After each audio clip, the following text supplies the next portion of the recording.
Assalamualaikum warahmatullahi wabarakatuh. Kami dari kelompok 3 akan mempresentasikan hasil diskusi kami tentang metode deskriptif. Sebelumnya, perkenalkan anggota dari kelompok 3. Yang pertama, Nia Trisniasari, NIM 2017-33012. Yang kedua, Siska Ernia, 2017-33030. Yang ketiga, Kintan Putri Aryani, 2017-33031. Yang keempat, Rika Zaitul Islami, 2017-33125. Pengertian metode deskriptif.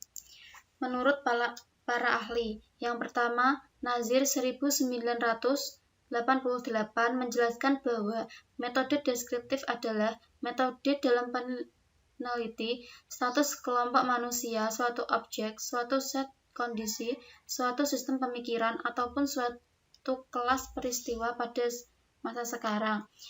Yang kedua, menurut Sugiono 2005 menyatakan bahwa metode deskriptif adalah suatu metode yang digunakan untuk menggambarkan atau menganalisis suatu hasil penelitian, tetapi tidak digunakan untuk membuat kesimpulan yang lebih luas. Yang ketiga, menurut Whitney 1960, metode deskriptif adalah pencarian fakta dengan interpretasi yang tepat.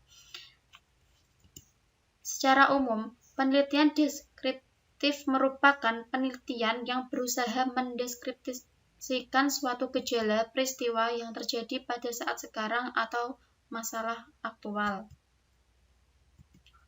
Selanjutnya, jenis-jenis penelitian deskriptif dibagi menjadi 4.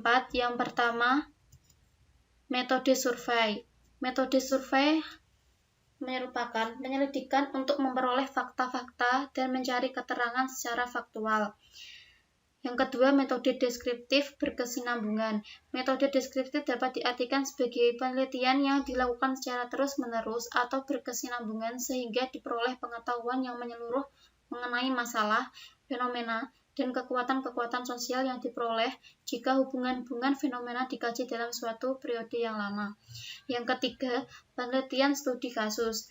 Penelitian tentang status objek penelitian yang berkenaan dengan suatu fase spesifik dari keseluruhan personal.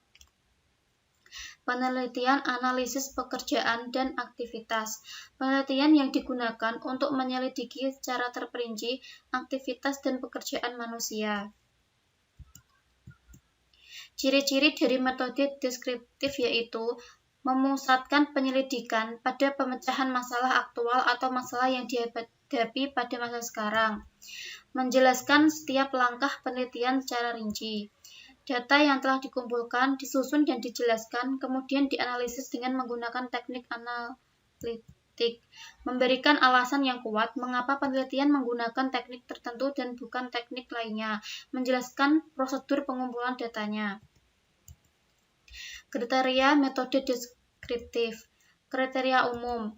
Masalah yang dirumuskan harus tepat, ada nilai ilmiah, dan tidak luas.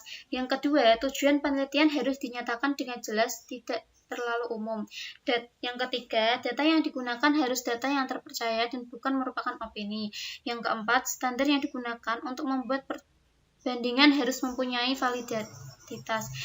Yang kelima, harus ada deskripsi yang jelas tentang tempat dan waktu penelitian yang dilakukan. Yang keenam, hasil penelitian harus berisi secara detail, baik dalam pengumpulan data maupun studi kepustakaan yang dilakukan.